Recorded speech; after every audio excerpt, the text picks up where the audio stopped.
Assalamualaikum warahmatullahi. Halo semuanya, apa kabar kalian?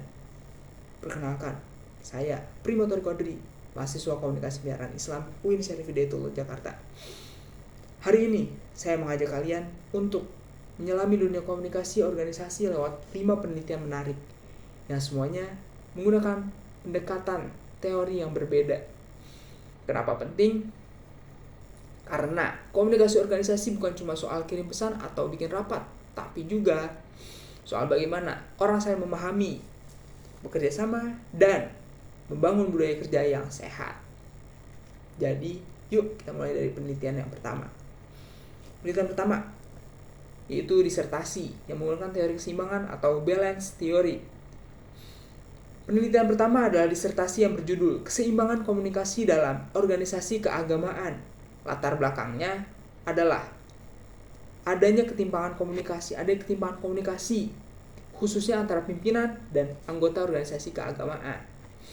Permasalahannya adalah gimana sih komunikasi antar pimpinan dan anggota bisa saling memengaruhi keputusan? Gimana tuh?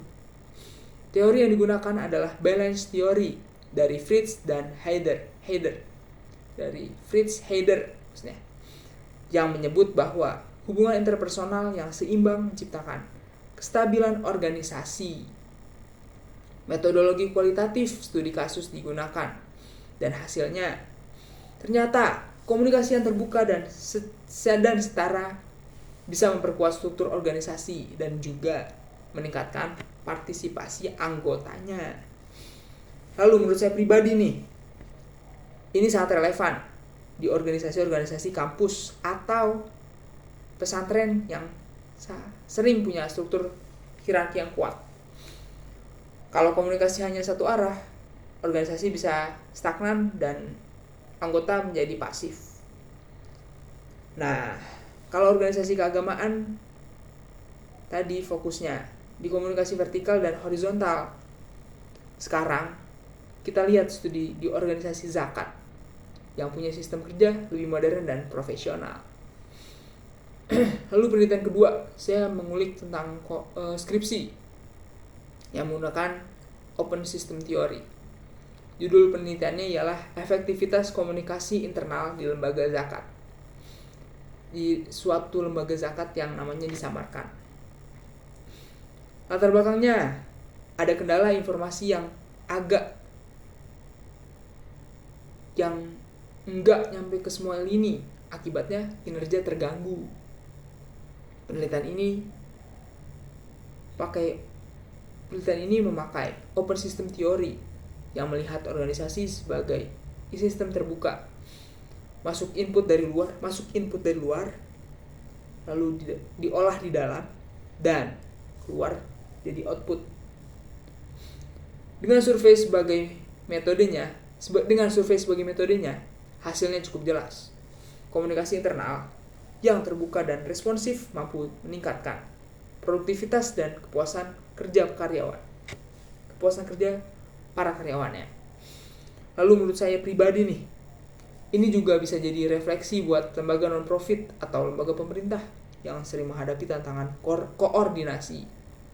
Kadang bukan hanya karena niatnya jelek, tapi karena alur komunikasi yang nggak jelas. Mungkin kadang dari teori sistem terbuka juga, sekarang kita masuk ke teori yang lebih filosofis dan dalam, yaitu teori strukturasi. Penelitian ketiga saya mengulik dari suatu jurnal yang menggunakan structuration theory oleh Anthony Giddens. Judul jurnalnya ialah Struktur dan Agensi dalam Komunikasi Organisasi Publik. Latar belakangnya adalah konflik antara aturan organisasi dan kebebasan individu untuk berekspresi. Teori yang digunakan adalah Structuration Theory dari Anthony Giddens dan menjelaskan bahwa teori organisasi dan individu saling membentuk. Metodologi yang digunakan ialah kualitatif etnografi. Hasilnya struktur bisa jadi struktur bisa jadi peluang atau hambatan, tergantung bagaimana karyawan menavigasi aturannya. Saya sendiri suka banget nih sama teori ini karena dalam banget. Kadang aturan organisasi itu dianggap mengekang, tapi justru bisa jadi petunjuk buat kita melangkah kalau kita ngerti cara bermain di dalamnya. Nah, kalau teori Giddens tadi bicara tentang struktur dan individu, sekarang kita masuk ke teori yang menekankan hubungan antar manusia, yaitu teori human relations. Kita ambil dari bahasa atau kata harfiah, arti secara harfiahnya aja. Human kan manusia, relations itu hubungan. Ya benar, hubungan antar manusia. Penelitian yaitu penelitian keempat yang berupa tesis yang menggunakan human relations theory ini. Judul tesisnya yaitu komunikasi interpersonal dalam meningkatkan kepuasan kerja pegawai di kantor pemerintahan.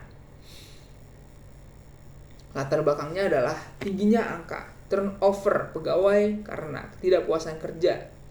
Permasalahan utamanya, gimana komunikasi antar sesama bisa meningkatkan suasana kerja.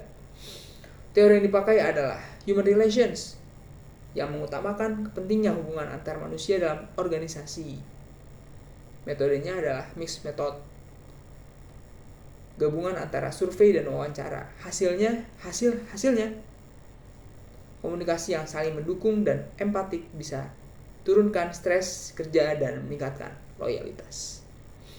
Lalu menurut saya pribadi, ini teori paling manusiawi. Kita bukan robot yang cuma dikasih perintah. Kita butuh komunikasi yang menguatkan, bukan sekedar instruksi semata. Oke, dan terakhir nih, teori yang paling kritis dan tajam, yaitu teori komunikasi kritis dari Habermas.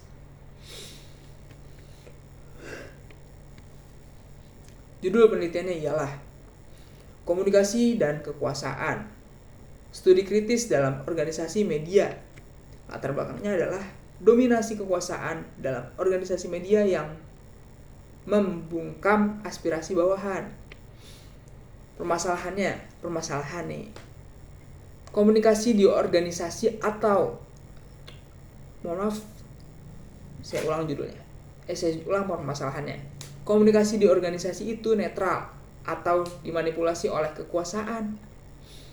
Teorinya adalah critical theory dari Habermas yang menyoroti ketidakadilan komunikasi akibat kekuasaan.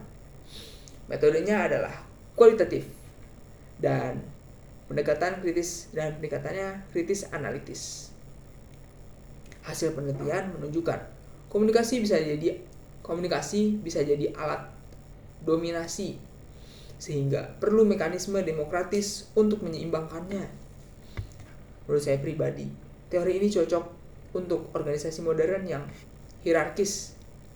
Kita perlu juga agar komunikasi bukan cuma formalitas, tapi alat untuk menyuarakan keadilan. Dan menurut saya juga, kalau makalah-makalah atau penelitian-penelitian tadi tanpa sumber atau source nampaknya kurang jelas, atau video saya ini bisa tidak dipercaya. Maka dari itu saya akan menyampaikan sumber atau source dari penelitian-penelitian yang telah saya sampaikan. Di antaranya saya ambil dari skripsi mahasiswa UI, jurnal UGM, tesis dari Unpad, disertasi dari Universitas Airlangga, dan juga jurnal nasional di Sinta. Masing-masing punya teori yang berbeda. Di antaranya Goldhaber, Mintzberg, sampai teori transformasi dan fungsional. Ini menunjukkan bahwa komunikasi organisasi adalah bidang yang luas dan dinamis. Bisa dikaji dari berbagai perspektif teori. Dan mungkin cukup sekian pembahasan 5 penelitian yang saya telah sedikit kulik. Dan semoga ini bisa jadi suatu referensi buat kalian khususnya teman-teman yang tertarik mendalami komunikasi di lingkungan kerja, organisasi, atau komunitas. Kesimpulannya, komunikasi organisasi bukan hanya soal pesan, tapi soal struktur, tesis, kekuasaan, dan nilai-nilai kemanusiaan.